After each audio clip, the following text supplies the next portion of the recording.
Advertencia. Las historias de esta temporada abordan situaciones que pueden ser traumáticas o dañinas, especialmente para menores de edad y personas sensibles.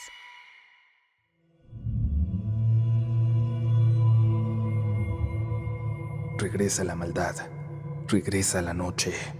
Soy Uriel Reyes, creador de Relatos de la Noche, donde comparto historias para quienes disfrutamos sumergirnos en las más terribles pesadillas. La maestra estaba tirada en el suelo. Sus manos estaban completamente destrozadas. El contenido de estas historias no es apto para sensibles. Desafía la oscuridad y te hace adentrarte en relatos tan impactantes que no podemos mostrar en ninguna otra plataforma. Su hijo estaba acurrucado a su lado, con su cabeza en el regazo de su madre, con las muñecas ensangrentadas. Los invito a escuchar la nueva temporada de Relatos de la Noche sin censura, disponible muy pronto con un nuevo episodio cada semana solo en Podimo, donde también puedes escuchar otra de nuestras producciones originales, Criaturas de la Noche, una colección de los entes más aterradores en la historia de este programa. Relatos de la Noche sin censura es una producción de Relatos de la Noche y Sonoro, en exclusiva para Podimo, la principal plataforma de podcasts y audiolibros en español.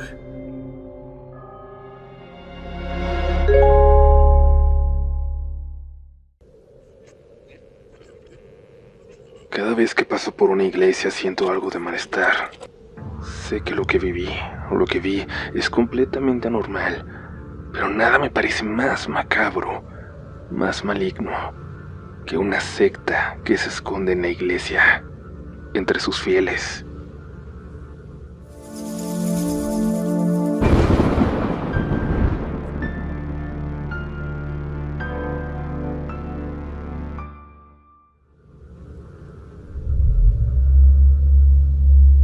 Cuando les preguntamos de qué querían que habláramos este octubre de relatos, uno de los temas que más sugerían era el de sectas, cultos oscuros. Y aunque es un tema escabroso, uno que no me gusta tanto tocar, nos han llegado historias muy buenas, muy impactantes recientemente, así que sentimos que era el momento adecuado para una nueva edición especial de sectas macabras. Recuerden dejarnos en un comentario sus temas favoritos porque en este mes queremos darles gusto. Es nuestra Navidad, así que hay que disfrutar. Vámonos con la primera historia. Es momento de dejarse llevar y darse la oportunidad de escuchar, imaginar. Ya estás escuchando Relatos de la Noche.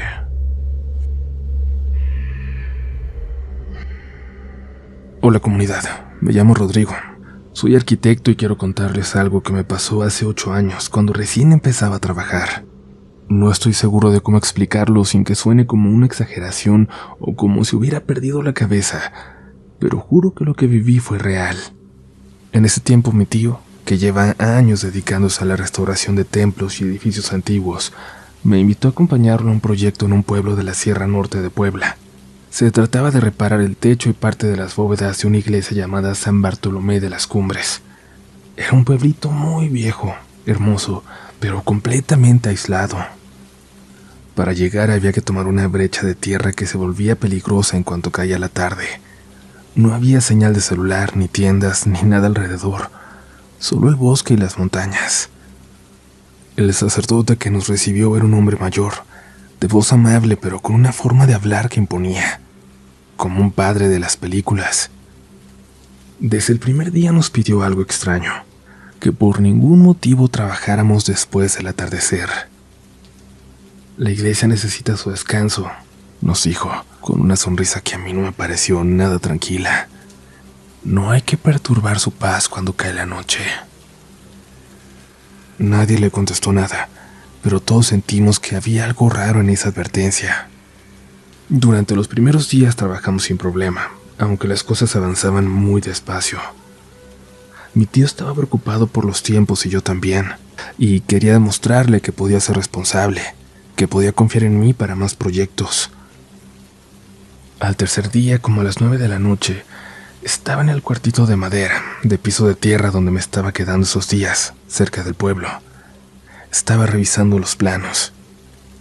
Había varias cosas que podían acelerarse si se organizaban mejor, así que tomé mi libreta y decidí regresar a la iglesia para anotar todo. Quería quedar bien con mi tío, Y además me dije que eso de no trabajar de noche debía ser solo una superstición del padre. Me fui para la iglesia. El camino estaba completamente oscuro. Cuando llegué, el templo parecía vacío, pero al acercarme noté algo. Un sonido que venía de adentro. Era como un murmullo.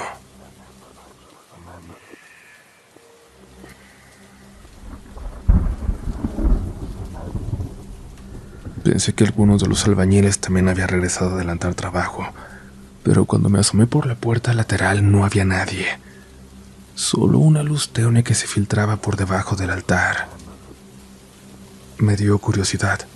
Tomé una linterna y bajé las escaleras que conducían al sótano, el área donde se guardaban los materiales antiguos de la iglesia.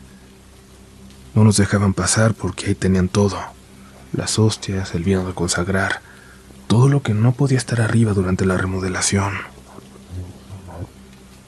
Ahí fue cuando vi lo que me hace escribirles esta noche. Ahí abajo había al menos 10 figuras vestidas completamente de negro, de pie alrededor de una especie de fogata. En el centro, suspendido boca abajo, ardía lentamente un Cristo de papel maché. Las llamas lo consumían desde la cabeza, mientras ellos murmuraban algo que sonaba como oraciones, pero al revés. No supe cuánto tiempo estuve ahí parado sin poder moverme. Seguramente solo fue un segundo, un instante que se alargó en mi terror, hasta que una de las figuras giró hacia mí. Era el padre. Su rostro estaba cubierto de hollín, pero lo reconocí al instante. Me miró directamente, dio un paso hacia adelante y gritó: ¡Espera! Pero no me quedé a comprobar qué quería. Corrí escaleras arriba, salí por la puerta lateral y luego apagué mi linterna para caminar por aquel camino oscuro. No paré hasta llegar a mi cuarto. Cerré con llave, apagué las luces y me quedé allí, temblando, escuchando mi respiración. Esa noche no dormí. Varias veces me pareció ver sombras moverse frente a la ventana, como si alguien diera vueltas alrededor del hospedaje. Al amanecer, cuando mi tío pasó por mí, le dije que estaba enfermo, que no podría ir a trabajar. Guardó silencio unos segundos y luego me preguntó: «¿Entraste a la iglesia anoche, verdad?». Yo no supe qué decirle y terminé contándole todo, por más loco que sonara. Él no se sorprendió, solo suspiró y me dijo que sospechaba algo raro. «Empaca tus cosas. Nos vamos a ir sin avisarles. Nomás agarramos todo y nos vamos de aquí». Esa misma mañana llegó con su camioneta y nos fuimos. Nadie dijo nada durante el camino. Su equipo completo decidió abandonar la restauración. Habíamos estado trabajando casi gratis, como un favor a la diócesis, pero nadie quiso volver, ni comentar por qué es que abandonamos ese proyecto. Un par de meses más tarde le llegaron noticias a mi tío de que el padre había desaparecido. Nadie continuó con las restauraciones. Le dijeron que de la noche a la mañana dejaron el templo vacío, con las puertas selladas con cadenas y un letrero que decía: «Cerrado hasta nuevo aviso». Desde entonces, cada vez que paso por alguna iglesia siento algo de malestar. Sé que lo que vi, es completamente anormal, pero nada me parece más macabro, más maligno que una secta que se esconde en una iglesia, entre sus fieles.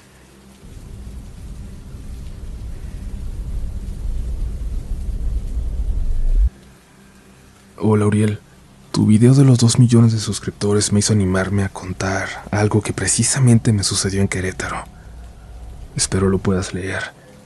Lo único que he modificado son los nombres de las personas que vivieron esa experiencia conmigo. Las ubicaciones las dejo tal cual.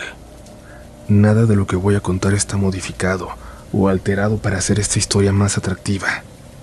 Los hechos narrados son los que ocurrieron. Debo confesar que escribo esto con miedo. Miedos de que todo esto me pueda alcanzar. A raíz de los eventos que estoy por relatar, tuve que cambiar de hábitos. Tuve que cambiar de ciudad. Tuve que dejar atrás una parte de mi vida. Todo esto transcurre en la aparente calma del estado de Querétaro, en un no tan lejano 2016. En ese tiempo conocí a mis dos más grandes amigos, Paulina Guillén y Román Ortega. Nos conocimos en la carrera de Ingeniería en Sistemas de la Universidad Autónoma de Querétaro, en el campus Juriquilla. Primero solo éramos Román y yo. Nuestra amistad comenzó como casi todas las amistades entre hombres, hablando de videojuegos. Todo era solo una relación meramente académica hasta que, en el tercer semestre, como por intervención divina, llegó Paulina. Era como una carnada en un mar lleno de tiburones, la única mujer en la carrera de Ingeniería en Sistemas en aquella generación. ¿Y cómo nos hicimos amigos? Pues Román tenía novia y yo era un nerd hecho y derecho. Jamás pensé siquiera en acercarme a ella con alguna intención romántica, así que fue ella quien se acercó a nosotros. Pasaron los meses y formamos una amistad increíble. Pasábamos todo el tiempo juntos en la escuela. Después íbamos a la casa de la abuela de Paulina, en la colonia La Pradera, o a cenar con el papá de Román, en la colonia El Tintero, con quien él vivía desde que su mamá murió. Esa fue nuestra rutina hasta que, con mucho esfuerzo, y después de aguantarme el hambre uno que otro día en la escuela, me compré mi primer carro, un Tsuru del año 2009. Algo viejo y descuidado estéticamente, pero suficiente para un universitario con ganas de comerse el mundo. Después de unos meses de uso, por fin me animé a salir a carretera. Tras muchas pláticas e ideas que tuvimos entre Pau, Román y yo, como caído del cielo llegó el destino perfecto. Un tío de Román poseía desde hace unos años una casa de descanso en la Sierra Gorda queretana, una cabaña rústica en medio del bosque, y muy cerca de la, en ese tiempo, famosa cascada de Puente de Dios. Parecía el plan perfecto. La casa necesitaba reparaciones en el techo para evitar goteras por el aguanieve que caía en la zona durante la temporada invernal. Nosotros, en búsqueda de una excusa para salir a probar mi coche en carretera y disfrutar un buen fin de semana lejos de la ciudad, nos ofrecimos a arreglarla. Así que, sin dudarlo, a lo mucho nos tomaría la mañana del sábado, y podíamos disfrutar el resto del día, el domingo e incluso parte del lunes disfrutando la casa. Y así, sin más, el sábado a las 5 de la madrugada, ya estábamos tomando carretera rumbo a este lugar. Después de un par de horas manejando en curvas sumamente peligrosas, para alguien con tan poca experiencia como yo, logramos llegar. Con las manos empapadas en sudor por mi poca pericia al volante, pero llegamos. La reparación nos tomó más tiempo del esperado por una llovizna intermitente que no nos dejaba trabajar de corrido. A eso de las 4 fue cuando pudimos bajar al pueblo para buscar algo de comer y comprar alguna cerveza. Cuando estábamos en la única tienda del pueblo, noté cierto detalle que, si bien no fue nada grave, sí me hizo saber que algo no andaba bien. Mientras Román y Pau compraban todo lo necesario para pasar la noche, me quedé afuera para fumarme un cigarro. A lo lejos, a unos 40 metros, recargado en un poste, había un hombre. Alguien que parecía completamente ajeno al lugar. Llevaba ropa elegante, camisa negra, pantalón negro, botas tácticas negras y el cabello peinado hacia atrás con mucho gel fijador.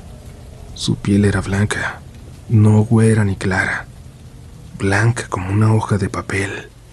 Y así me quedé hipnotizado viéndolo, hasta que regresé en mí con una palmada en la espalda que me dio Román mientras me decía: «Ya vámonos, güey, ¿qué tanto ves?». Cuando regresé la vista donde estaba aquel hombre, ya no había nadie, ni él ni su auto. Pero lo dejé pasar. Solo era un hombre raro viéndome a lo lejos. ¿Qué de peligroso podía haber en eso?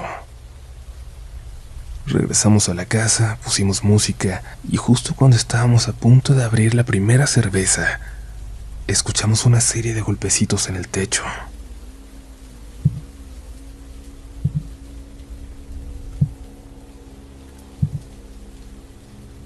Creímos que pudimos haber dejado algo de herramienta ahí arriba, así que me ofrecí a subir a revisar.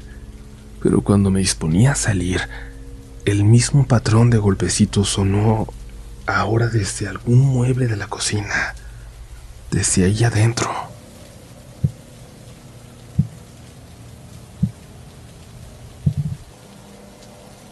Fuimos a revisar y nada. Alacenas vacías y todas las ventanas perfectamente cerradas. Con algo de incomodidad, pero tratando de pasarlo por alto, seguimos con nuestra noche. Sin embargo, había algo raro. Yo no había podido sacar de mi mente al hombre de la tienda, y entre cervezas y cigarros terminó la noche. Nos acomodamos en la única habitación de la casa con 3 camas individuales, y todo transcurría con calma.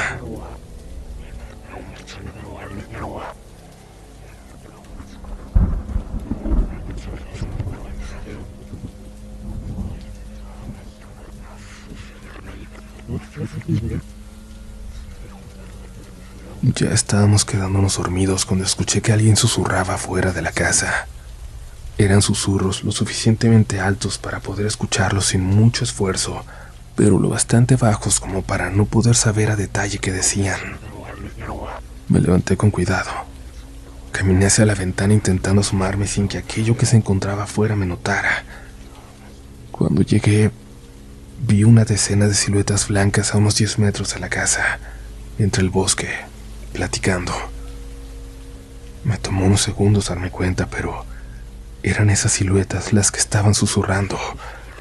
Pero no era posible. Estaban al menos a 20 metros de distancia. Era imposible que yo escuchara sus voces. Y mientras pensaba en eso, escuché unos pasos casi frente a mí y solo pude tirarme al piso. Había alguien en la ventana. Alguien intentando ver hacia adentro, a través del vidrio casi transparente. Me golpeé la cabeza al dejarme caer en el piso. Estaba algo aturdido. Me imagino que el sonido del golpe despertó a Pau. Se levantó y cuando se acercó a la ventana solo la vi llorar. Se quedó congelada llorando. Horas después me enteré de lo que vio. Las mismas siluetas que yo. Pero esta vez había una más. Algo que parecía ser una cruz de unos 2 metros. Estas siluetas sujetaban a la fuerza a alguien, mientras otra de ellas, con un cuchillo enorme, perforaba las manos, los pies. El resto solo miraba, inmóvil, cómo esas siluetas crucificaban a un hombre que estaba en completo silencio, como aceptándolo, desnudo en la cruz.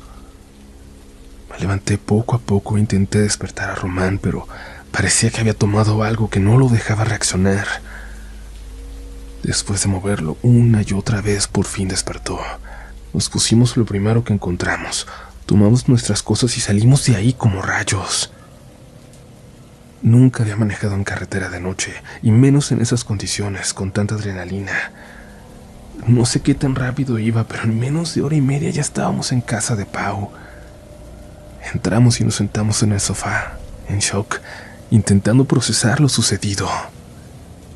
Pasamos el resto del fin de semana en su casa. Cada cierto tiempo alguien recordaba algún detalle que compartía con los otros para intentar entenderlo, para intentar comprender qué habíamos vivido. El cerebro humano no estaba preparado para ver algo así. Por nada del mundo deseo que alguien, ni siquiera mi peor enemigo, se vea en una situación como esa. Pasaron los días y cuando parecía que los 3 estábamos por olvidarnos de lo sucedido, ocurrió lo peor, el terror real. Mientras comíamos en el comedor de la universidad, el teléfono de Pau comenzó a sonar. Recuerdo bien que contestó y dijo: «Tranquila, abuela, ¿sí? Abuelita, tranquila, estoy bien, no pasa nada, voy para allá». Le acompañamos sin cuestionarnos. De camino al estacionamiento empezó a contarnos. Dice mi abuela que fueron unas personas a la casa. Le dijeron que yo me había metido en donde no debía y que me convenía quedarme callada si quería que nada le pasara a ella. Por supuesto que era entendible su preocupación. Los papás de Paulina habían muerto cuando ella era apenas una niña y su abuela era la única familia que le quedaba. Llegamos a su casa y cuando nos dio la descripción de quien la amenazó, Coincidía perfectamente con aquel hombre que yo vi que me observaba en el pueblo, en la sierra. Cuando llegué a casa después de todo esto, no sabía cómo sentirme al respecto. Todo era real. De verdad había pasado. De verdad estaba pasando. Logré quedarme dormido después de unas horas de sobrepensar en toda esta situación, cuando me despertó un ruido. Mi televisión estaba encendida. Salí a la sala de mi departamento y vi mi puerta abierta, la televisión prendida y la estufa también. Rápidamente cerré la puerta, apagué la televisión y la estufa, y muy nervioso cuando ya me disponía a llamar a la policía, comencé a escuchar una voz en mi cabeza. Solo así lo puedo describir, como si esa voz se escuchara en todas partes al mismo tiempo y decía: no lo vas a contar. Nadie tiene que saber. Nadie tiene que saberlo. No lo vas a contar. Esa voz tan ensordecedora entre un susurro y una voz muy gruesa, casi gritando, hizo que me dolieran los oídos. Creo que me desmayé. No sé si del miedo, del dolor o de qué, pero me desmayé. Me desperté con las llamadas perdidas de Román. Le llamé de vuelta y cuando contestó, me respondió una mujer. Dije titubeando: ¿hola? Ella contestó: Román ya no va a jugar más contigo.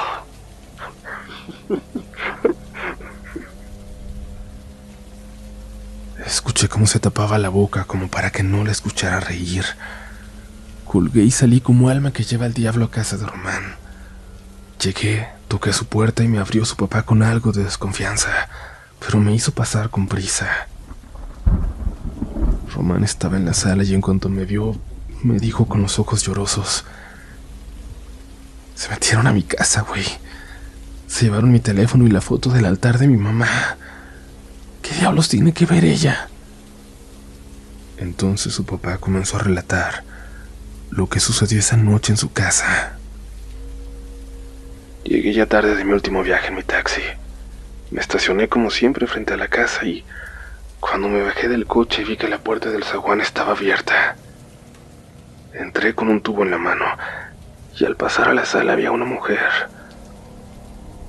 Una mujer idéntica a mi esposa, pero algo estaba mal en sus facciones. No era algo grotesco, pero había algo raro, como si estuviera inflamada de la cara, como si tuviera una máscara. Me vio fijamente sosteniendo una taza de café y yo nada más quedé congelado frente a ella. Con una voz demasiado fea, como si tuviera la garganta hecha pedazos, me dijo: dile a Romy que no ande metiendo las narices en donde no le toca, o pronto estará con su mami.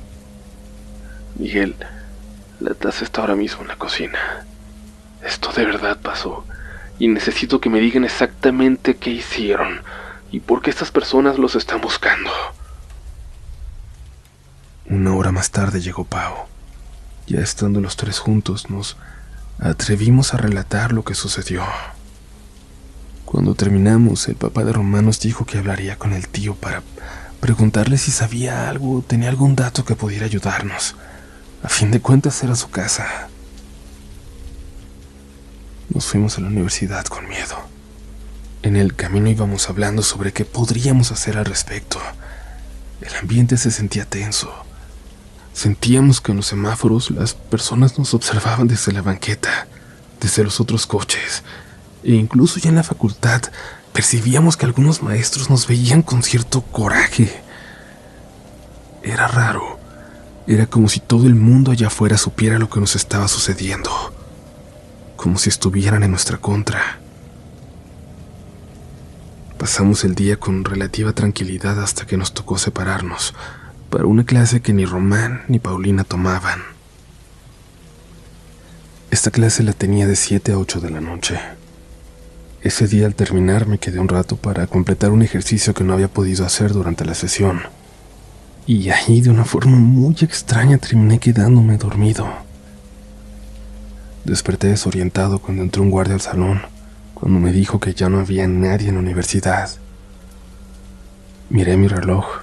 Eran aproximadamente las 11:30. Le agradecí y salí corriendo al estacionamiento, pero al llegar, una enorme cadena mantenía cerrada la puerta de salida, lo cual me dejaba con pocas opciones. Tomar el autobús, aunque por la hora seguramente ya no había rutas, o pedir un Uber, que parecía la mejor opción, hasta que noté que la batería de mi celular estaba muerta. Era como si todo se alineara para que tuviera que caminar hasta mi casa por la ciudad solitaria. Pero justo en ese momento recordé el billete de emergencia que mi papá me enseñó a guardar siempre. Decía que esos 100 pesos me podrían salvar la vida, y justo estaban a punto de hacer eso por mí. Lo saqué de mi mochila, salí a la calle y me dispuse a esperar un taxi, que aunque más caro seguramente sería más seguro que caminar 4 horas hasta mi casa a mitad de la noche. Al menos algo me tenía que acercar. Mientras esperaba, noté a lo lejos, en la calle, a 2 figuras paradas en la banqueta. Intenté enfocarlas. Después de unos segundos me di cuenta de que eran Román y Pau. Pero había algo raro. Solo estaban ahí parados, sin caminar ni platicar, incluso después de que les hice señas. Intenté acercarme, caminé hacia ellos, pero algo rarísimo estaba pasando. Mientras más avanzaba, más lejos parecían estar. Era como si el espacio se alargara, como si estuviera en una caminadora de un aeropuerto. Caminaba hacia ellos, pero me alejaba. Intenté hacerlo más rápido. Después empecé a trotar. Me empecé a desesperar. Y corrí, pero no llegaba a ellos. Las luces de un taxi me despertaron de ese horrible trance y, sin que yo hiciera la parada, se detuvo a mi lado. Miré por la ventanilla. Eran Román y su papá. «Súbete, güey, rápido que ya nos vieron». Y sí, esas figuras que yo antes había visto como Román y Pau, ahora solo eran 2 siluetas negras corriendo hacia nosotros. El papá de Román aceleró a fondo. Parecía que su viejo taxi se desarmaría en cualquier momento. Cuando llegamos a su casa ya estaban ahí Pau, su abuelita y el tío de Román tomando café. No sabía a ciencia cierta cuál era el propósito de que todos estuviéramos reunidos, pero sí sabía que de algún modo lo que estaba pasando nos afectaba a todos. El tío de Román rompió el hielo y dijo: «No creí que esas personas siguieran haciendo sus desmadres allá en el pueblo. Yo dejé de ir justo por eso. Pero les voy a contar lo que sé. Cuando yo compré la casa, el pueblo era mucho más chico de lo que es ahora. Nadie llegaba ahí ni por accidente. Solo íbamos las personas que vivíamos ahí o los proveedores de la única tienda del pueblo. Hasta que un día llegó un hombre que le hacía plática a las personas afuera de la tienda, afuera de la iglesia y en general en cualquier oportunidad que tenía. Un hombre muy carismático. Poco a poco se esparció el rumor de que este hombre hacía limpias, abría caminos y realizaba trabajos de brujería tan fuertes que varias familias habían conseguido hacer prosperar sus negocios. Hacían fortunas de la noche a la mañana, y este hombre se ganó el apodo de El Santo. Poco a poco fue ganando popularidad, no solo en el pueblo, sino en todo el estado. Se volvió común ver subir al pueblo camionetas de lujo directo a su casa, hasta que un día dejó de salir. Nadie lo veía más fuera de la misa, ni en la tienda, y la gente comenzó a hablar. Algunos decían que los ricos lo habían secuestrado. Otros aseguraban que lo habían visto salir corriendo en la madrugada, adentrándose en el cerro. Y otros, que un día simplemente se esfumó en el aire, como si no existiera. Lo cierto es que cada mes seguían subiendo al cerro camionetas de lujo, mes con mes sin falta, hasta que decidí dejar de ir a la casa, porque cada vez se escuchaba más cerca esas voces, las voces de sus ceremonias.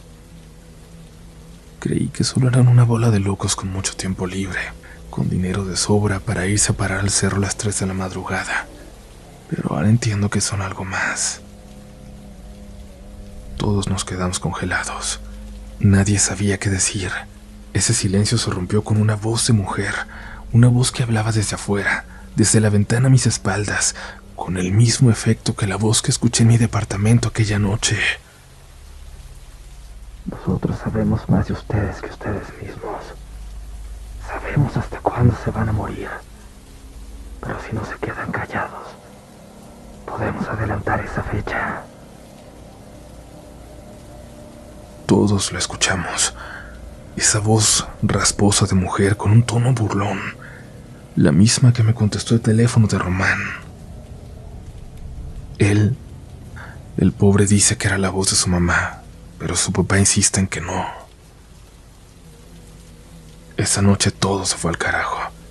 Llegué a mi departamento ya pasadas las 2 de la mañana. El papá de Román me llevó después de dejar a Pau y a su abuela en su casa.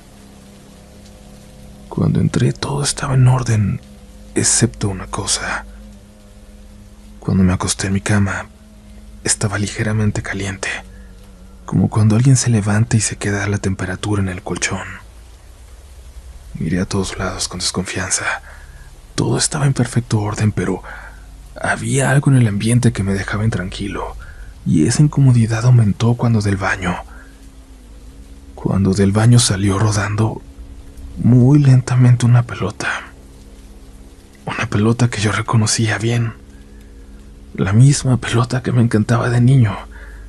La misma pelota que dejé ir a la avenida y que mi abuelo fue a recoger por mí sin fijarse. Se bajó de la banqueta y un camión de transporte público le pegó. No alcanzó a frenar y lo atropelló, matándolo al instante. Yo llevaba años sin revisitar ese horrible recuerdo, el mismo que me llevó a terapia durante años. Pero ¿de dónde había salido esa pelota? Me apresuré a entrar al baño con coraje, dispuesto a confrontar a quien fuera que estuviera ahí, y cuando entré estaba completamente vacío. No pude más. Ahí me quebré. Ya no sabía qué hacer. No sabía qué querían esas personas de mí. No tenía la más mínima intención de contarle a nadie lo que habíamos visto aquella noche. No sabía qué más hacer ni a quién acudir. Al día siguiente Pau ya no fue a la escuela. No dijo nada. Solo se fue. Cambió su número, cambió de casa y no volví a saber de ella. Román poco a poco se fue alejando de mí. En los días siguientes dejó de hablarme. Se sentaba lejos y dejó de tomar las mismas clases que yo. Y yo me di de baja definitiva de la carrera. Me mudé a la Ciudad de México, donde un primo me dio posada unos meses mientras encontraba trabajo, y todo marchaba bien. Ya no había voces en mi cabeza, ni intrusos en mi departamento. Lo único extraño que sucedió fue hace apenas unas semanas que cambiaron a mi jefe en el trabajo. Llegó uno nuevo, proveniente de la sucursal de Querétaro. Se llama Jair. Es un tipo amable, de lo más normal. Lo único raro es cómo me mira. Desde el segundo uno en que nos vimos, me observó con esa mirada de complicidad con la que te ven las personas cuando saben que las conoces, y ellas saben quién eres tú. Una mirada macabra y como de satisfacción. Lo curioso fue que este cambio ocurrió justo cuando le conté mi historia por primera vez a alguien, a mi novia actual. Se lo conté con los mismos detalles con los que escribo ahora, y justo 2 días después cambiaron a mi jefe. Y llegó este loco a vigilarme, a recordarme que ellos saben más de mí que yo mismo. ¿Por qué volvieron? Creo que es algo que no quiero averiguar. Gracias por leerme, Uriel. Espero que mi historia te haya convencido y te agradezco mucho por crear este espacio. Tú no lo sabes, pero hay que ser valiente para hablar de estas cosas, pero también para publicarlas y hasta para escuchar. Espero no meter a nadie más en problemas. Lo escribo para desahogarme de toda la desgracia que trajo este encuentro a mi vida.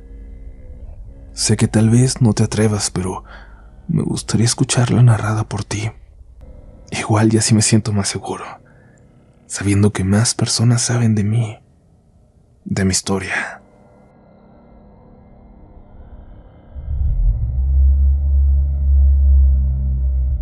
Espero que estén tranquilos, tranquilas, aún escuchando este episodio de un tema que, como siempre les digo, a mí me parece muy, muy macabro porque, aunque no lo imaginemos, todos tenemos una secta, un culto extraño, muy, muy cerca. Todos hemos tenido contacto con alguien que pertenece a uno y quizás es quien menos imaginamos. Por ahora, lo que más quiero es desearle mucha fuerza a la persona que nos comparte la historia anterior y agradecer la confianza de compartirla conmigo, con nosotros, con esta comunidad. Hablando de eso, les agradezco muchísimo si ya están suscritos, si ya se volvieron parte y si no, este es el momento.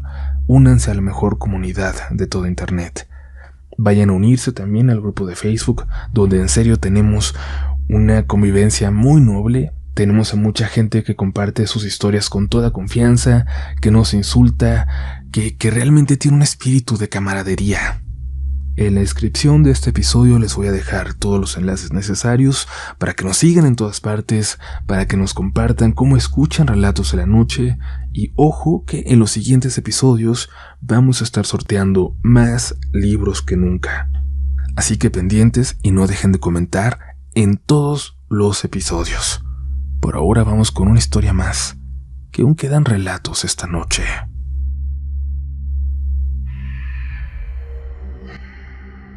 Me llamo Patricia, soy maestra de primaria y quiero contarles algo que me pasó hace unos años, en una excursión que todavía me cuesta recordar con calma. Fue en un pueblo de Guanajuato, a donde llevé a mi grupo de sexto año a visitar una zona histórica cercana. Todo iba bien hasta que, durante un descanso, una de las pelotas que los niños llevaban rodó cuesta abajo, hacia una parte del terreno que no estaba dentro del recorrido. 3 de ellos, Iván, Mauricio y Tadeo, salieron corriendo detrás sin avisarle a nadie. Cuando me di cuenta ya no los veía. Corrí hacia el borde del camino y empecé a gritarles, pero no respondían. Me metí entre los matorrales y después de un rato escuché sus voces más abajo. Los encontré en un claro, cerca de un pequeño barranco lleno de piedras apiladas. Estaban callados, mirando algo en el suelo. Cuando me acerqué vi lo que era. Una especie de altar hecho con piedras acomodadas de forma circular, y en el centro había una figura tallada en madera. Parecía un cuerpo humano con mucho detalle, y la cabeza era de cabra, pero la cabeza parecía ser real, incrustada en el cuerpo de madera. Además tenía una corona de espinas. No sé cómo explicarlo, pero sé que la cabeza era real. La figura era del tamaño de un niño, y los ojos parecía que nos estaban viendo. Les pedí que se alejaran de ahí, les grité, les dije que por ningún motivo se separaran de mí otra vez y que no debían volver a acercarse a esa parte del cerro. Ellos solo asintieron. Yo también estaba asustada. Esa noche ya en casa no pude dormir. Tenía la sensación de que algo estaba mal, de que habíamos interrumpido algo que no nos correspondía, y al día siguiente lo confirmé. El papá de uno de los niños, Iván, me llamó para contarme que su hijo no había podido dormir, que había escuchado golpes en la ventana durante horas, como si alguien quisiera abrírsela, pero no veía a nadie. Pensaron que era una broma o un ladrón, pero en la mañana encontraron huellas en el patio, ahí, por su ventana. No eran de persona, eran pisadas como de un animal, como de una cabra, solo que más grandes. Y lo peor es que, según me dijeron, estaban marcadas como si la cabra hubiera caminado en 2 patas. A los otros 2 niños les pasó lo mismo, las mismas huellas, el mismo ruido por la noche. Los padres fueron al pueblo a preguntar, y alguien les dijo que en esa zona había un culto viejo, muy poderoso, que adoraban una figura con cabeza de cabra, y que el altar donde los niños encontraron la pelota era suyo. Que por suerte no se los habían topado esa tarde, porque encontrar el ídolo es ya bastante malo, pero toparse con ellos, con los que lo veneraban, eso era peor, que eso no se sobrevivía. Desde entonces, evidentemente, nunca volví a llevar a mis alumnos a excursiones a esa zona. No volvería a arriesgar a mis niños a toparse con algo así.